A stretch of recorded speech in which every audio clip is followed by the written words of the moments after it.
সকল প্রিয় দর্শককে স্বাগত।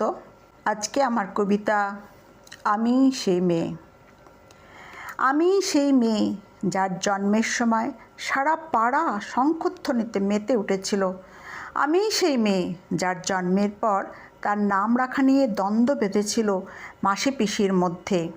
আমি সেই মেয়ে রূপকথার থেকেও কল্পবিজ্ঞানের গল্প শুনে মেয়েবেলা কাটিয়েছে যে।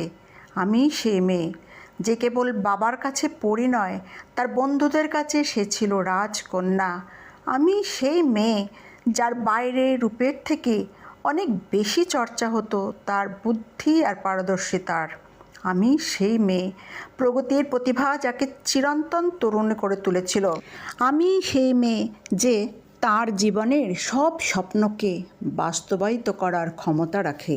আমি সেই মেয়ে যার জন্য রূপকথার গল্প সত্যি করে রাজকুমার এসেছিল।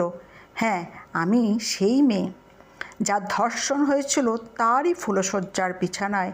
তাই আমি সেই মেয়েই বলছি, অনেক ধন্যবাদ হে লাল সাগস্ত লম্পট পুরুষ, কারণ আপনি চার দেয়ালের আড়ালে আপনার লোভ মিটিয়ে আমাকে পরিণীতা করার চেষ্টা করেছেন।